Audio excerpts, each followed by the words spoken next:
Hello there, my very good friends. On today's wrestling news, Tribal Chief Championship for some reason. A WWE show has been cancelled. Kenny Omega has got a big AEW return update. And a major update on Adam Copeland as well. I'm Adam Wilborn. And I'm Andy Murray. Merry Christmas, and this is the news. All right, we're going to kick this one off with... what might be the most child-coded thing that WWE has done all year, perhaps? I mean, this is for kids. This is kids' TV stuff. This Wrestle Votes were put. Wrestle Votes tweeted yesterday. The WWE has talked about adding a Tribal Chief Championship to the ongoing feud between Roman Reigns and Solo Sikoa, and it would be similar to the People's Championship. Oh yeah, that very serious belt that we always defended. Yeah, we haven't spent 8 months taking the piss out of that. Haven't done that at all. That The Rock had at WrestleMania, which he was given to by Muhammad Ali's widow. Of course. Which he pointed out in the promo where he was like, "No, this is a serious belt, guys." Cody, I know you won the world title, but what about this one? So yeah, Tribal Chief Championship discussed. Now, the match is like 2 weeks away. Well, a week and a half at this stage. God, yeah. No, it's still 2 weeks. No, you're right. We're back in work in 2 weeks. Maths are all over the place. 2.5 weeks. So you'd imagine that they're probably not going down this route now if it's so soon and they haven't introduced it yet. But apparently the Ula Fala is not enough. In order to be known as the Tribal Chief, you must have the Tribal Chief Championship. The Ula Fala means nothing, apparently. Sort of a number one contender shop. Yeah. That's the Money in the Bank briefcase. It's silly. I mean, surely just, assuming Roman Reigns... The Money in the Bank necklace. I mean, if it's Tiffany Stratton and it's pink and fluffy, I'm in. Don't. I'm already excited. You'd assume that Roman Reigns is going over on January 6th. He better. You think so, right? So surely it's enough. Surely it's enough for him after the match to pick up the Ula Fala, put it on and go, there you go, acknowledge me. I am back. I am the Tribal Chief. I don't need the O anymore. I'm just the Tribal Chief. Why does he need a title? I like to think on these news we present a sort of balanced opinion on a variety of different topics. You know, some things Andy will like, some things I will like. And I think you can tell which way I'm leaning on this one, ladies and gentlemen. I love this. One thing I am absolutely furious about, though, Andy, is the fact they've announced this now. How am I going to put that on? I've already sent my list to Santa. I guess I'm going to have to spend $6,000 on it of my own money because I think this is amazing. If this gets us one step closer for it to a, title versus title match between Roman and The Rock, sign me up for that one. The Tribal Chief versus the People's Champion. Yeah? So what the Tribal's People's Champion would be the Chief. Honestly, when are we making the video when we book the Jesus. next 5 Tribal Chief Champions? That's what I want to know. Stop it, you're breaking my head. Look, some people won't like this, and people like me probably will. But WWE are printing money. I wonder if they're going to see the reactions to this and maybe just be like, hopefully, just be like, yeah, we don't need to do that. But they can't help themselves sometimes, and I want to see what it looks like at least. I mean, garish probably. They'll probably sell a lot of them, so you know that maybe. Eric's getting one for his next birthday. That's for damn sure. There you go. I imagine. Happy Valentine's Day, dear. Here's a Tribal Championship. Gee whiz. I wonder if the reason they don't sell Ula Falas is maybe it's like culturally insensitive. Yeah, I think so. For them to like sell it, but like, my God, this is just... This is the McDonald'sification of wrestling to a crazy degree. Yeah, I think this is the dumbest idea I've ever heard, personally. And I think McDonald's make the best burgers, so, you know.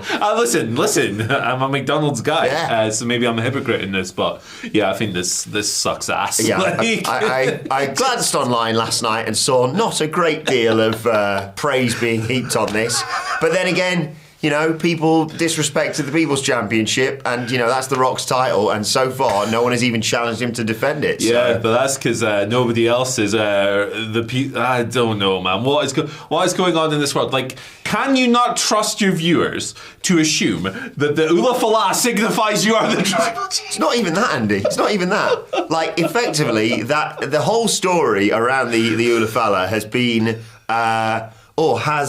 Roman Reigns lost some of his power. Well, if he defeats Solo Sikoa and sort of draws a line under which bloodline's better, because they've gone back and forth a little bit. I know they won Survivor Series, but, you know, Jacob Fatu's been a bit of a difference maker for the new bloodline. definitively beating Solo Sikoa in tribal combat, and it's Roman Reigns, no one's going to be like, yeah, I mean, I think he's good, but is he as good as he was? Because he hasn't got a belt around his waist. We need more belts. It's John Cena coming back, and I've got the John Cena last year championship. Yeah, this is it. I have the John Cena retirement title. Like, what's now I going say that, on? actually, if you make a spinner belt of that. What's going on? Yeah, I want to see what it looks like. And could we get a belt for Tongaloa that automatically turns itself upside down whenever he holds it up? Or one where for Tama Tonga, when you lift it up, it goes, yeah. Yeah, he is the championship. Gee whiz. This is. Look, it's for the kids. I'm 37. It's not for me. It's not for me. And to be fair, Andy, bit of a spoiler for everyone, but also something for them, I think, to get excited about. I know we are. If you like people inventing championships, maybe I did when we created our own wrestling federations and drafted people in a video that's going to be going out over the festive period. 30th of December, look out for that. Very exciting. It was a lot of fun, that. It was really good. The list of wrestlers that went before John Cena is very funny. The list of wrestlers we didn't pick. Check it out, honestly. We had so much fun making that, and if you watch it, hopefully we can make more. So, right, let's move on and talk about a WWE show that's been cancelled. That's right, SmackDown is no more at the start of next year. They just decided, no one really cares about it anymore. No, I'm joking, of course. I'm instead talking, unfortunately, about NXT Level Up. Yes. There was loads of speculation about this a few months back, like September time, Andy, when obviously NXT moved to the C-Dub, about whether or not this show was set to continue. Fightful Select didn't get any reporting on it then that it was going to be, but now Fightful Select's Corey Brennan providing a major update on Twitter, X, whatever you want to call it, saying tonight's Level Up taping will be the last of the show's run. Fightful Select has learned. Yeah. I mean, it's developmental for developmental, that show, isn't it, basically? Yeah, this is it. Like, look, I can't lie. It's not a show I sat down to watch every week. But also, like, in the same vein as Dark and Dark Elevation like AEW had, I do think there is value in having a show that gives ultra green people a chance to work tapings and stuff like that. I agree. Yeah, and like go through the ropes, and like NXT doesn't run a huge amount of house shows. No. So there are fewer opportunities for these people to have matches when they're learning. Like Largo loop stuff, isn't there? Yeah, it's much lessened compared to like a few years ago. So, like, I think this is a bad idea. I do. Like, I'm sure it wasn't the most watched WWE property, but people need reps, people need practice, people need experience, and the best way for a wrestler to improve is to get those reps, and this is one less opportunity to do so. Yeah, here's hoping that they keep taping this, if this makes sense. They keep filming / taping the show, but just sort of reviewing it internally, because, like you said, I think it's really important. Like, there's sort of levels, isn't it? There's just working matches, and then maybe people in the back giving you notes on them. Then there's Level Up, where it's like, okay, you're working matches, you're getting notes on, obviously, your in-ring work, but also here's how you sort of interact with the cameras, because it is an important aspect of being a pro wrestler. And the crowd, The crowd is the most important thing. And then, like, NXT, and then you still see people when they move from NXT to the main roster being like, bloody hell, this is a bit different. So it is a bit of a shame, this. I'm not going to say, who we were there going, hey, guys, you catch Level Up last night. But, it's unfortunate for the guys coming through developmental that they aren't going to get somewhat of a TV exposure. Less chance to get better. Yeah. Like working the crowd it's the core of pro wrestling, and if you're not getting that opportunity, it's going to be harder for them. But it's an era of press the button and out come the boos anyway. So it's a good point. maybe it's not such a big deal. But I saw the dumbest tweet of all time the other week. Ooh, that's a high bar in 2024. Somebody tweeted about this match was a failure because the crowd were chanting something else. I won't say the match because you'll find the tweeter and send him abuse. And I think I know which match it is, but I'm going to keep quiet. The crowd were singing things that had nothing to do with the match. It was like beach ball vibes. And it was like, this is a failure because they didn't hook the crowd. The first reply, it's wrestling. They can't control the crowd, you idiot. So that's the whole point. Kind of Wrestling 101. The only exception to that being The Rock and Hulk Hogan at WrestleMania. It's literally the whole point of wrestling is to manipulate the crowd into having an organic reaction. What are we doing here? It's like someone being a baddie in a film going, well, I can't decide whether they can, whether they like me or not. Very silly. You did burn down the orphanage, so... Yeah. Ridiculous. Nonsense. Right, okay, let's move on. Let's talk about Kenny Omega. A bit more positive news. Yes! Obviously, he's coming back to New Japan very soon. He's facing Gabe Kidd, wrestled his ass, Gabe. Dynasty, all of this stuff. Well, he might be back in AEW soon as well. Fightful have an update on his situation. Obviously, he's been out with diverticulitis and wrestled this year.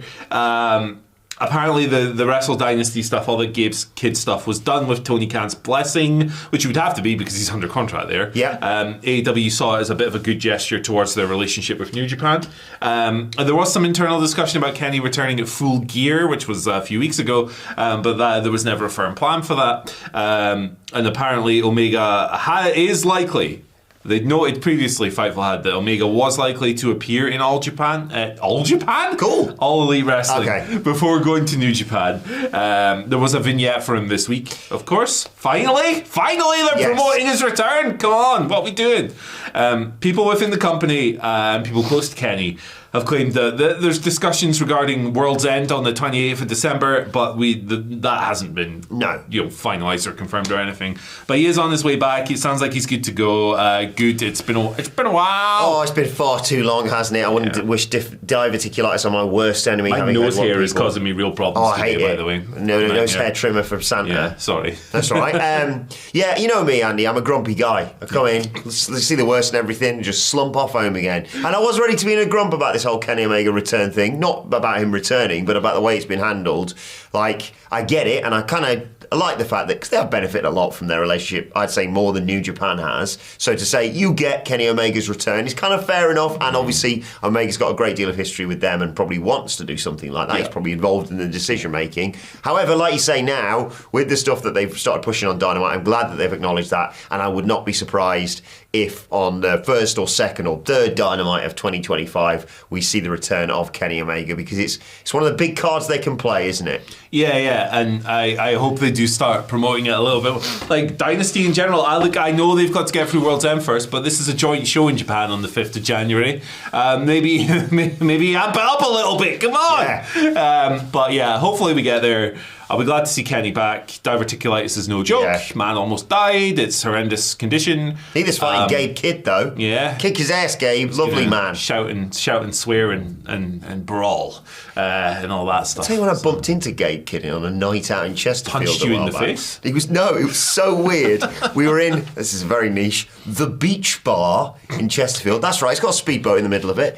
Of course. Yeah. And obviously, I know Gabe from our time in WCPW, who was a lovely man to work with. He's got a bit off the rails now, a bit of a bad boy. Bit of a wild card. But literally, you know when you see someone, you're like, it looks like Gabe Kidd. I went over to him, what the hell are you doing here? But nice. Yeah, he's doing great guns. And I'm really excited for him in that match with Kenny Omega. Indeed. Please be careful. We need Kenny back in 2025. Watch out for them guts. I'll tell you who else we need back in 2025 that may be coming back. He definitely is. We literally talked about it, what was it, yesterday? Yes. Yes. Adam Copeland.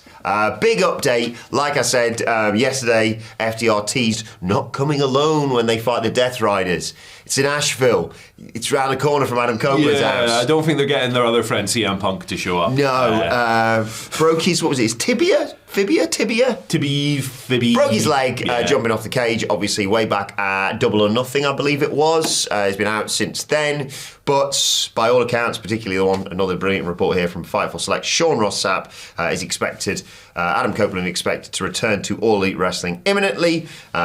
He's been working on filming a television product during his absence. Don't know what that is. Feel free to speculate whether he's been doing the Great British Bake Off or something in the comment section below. Highlander Endgame, the TV series. Yeah. He was doing like a Viking show for a bit, wasn't he? Yeah, he was. He's got a beard, so he could be a Viking. He could be wherever he wants to be. He's the Copeland brother. He can edge his way towards wherever he wants to. So you think you can edge? There's a show. Microsoft Edge, his favourite internet browser, of course. It's going to be great to have him back, isn't it? Yeah. So the deal here is they all live in the same place, Asheville. Same house as well, actually. Same bedroom. They've only got one room in the house. It's just a big room. Bloody hell, Beth, you're taking ages in the shower. It's nice. It's good stuff. The Copeland FTR and FT rated R, right? Yeah, it's not FT Copeland. But they've all been doing a bunch of work around Asheville and stuff, and it's to their credit. credit, and it's. I always think it's good when people use their celebrity and their what am I trying to say? Influence. Their profile, Yeah. to help out in these situations. Although I think the Copeland's one was that he kind of wanted his to be a bit like on the hush, but he's fair enough. Quite humble in that regard. I have enjoyed him a lot this year. I'm looking forward to seeing him back. This is just a greatest hits of what we said yesterday. But like, listen, was it silly to jump off the cage at his age, at any age? Yep. Was it cool? Yep. So I don't blame him. Yeah, look, these things happen, unfortunately, in wrestling. But it's the age-old Adam Wilborn quote, ladies and gentlemen. I would never wish an injury on any wrestler, but when they do and they go away for a bit, my God, am I excited for them to return. And it's their bodies, they can do what they want. And it's a different AEW who's going to be coming back to, although Christian Cage is still as unbearable as when he left. Yep. He's an ass. So it's going to be fascinating to see what Adam Copeland does next. Obviously, he was doing great with the Copeland. Copeland. But now, who knows? But yeah, things are finally seemingly back on the sort of right track for AEW. I really enjoyed that Dynamite. I mean, Sige quite rightly said probably TV match of the year, Will Ospreay versus Darby Allin. And they go into the more intimate venues, which, as we saw on Wednesday, just work so much better than them. So here's hoping for a better 2025. Yeah, definitely. I've not really... There's been a lot I haven't enjoyed in 2023 and 2024, so maybe a bit of course correction this year would be nice. But you can correct your course right now by clicking on that video. Thanks for watching all the news this year, by the way. It's my last one. Bye. I mean, I'm back on Monday, but I'll see you later anyway. Bloody part-timer. Click on this. See you later. Bye.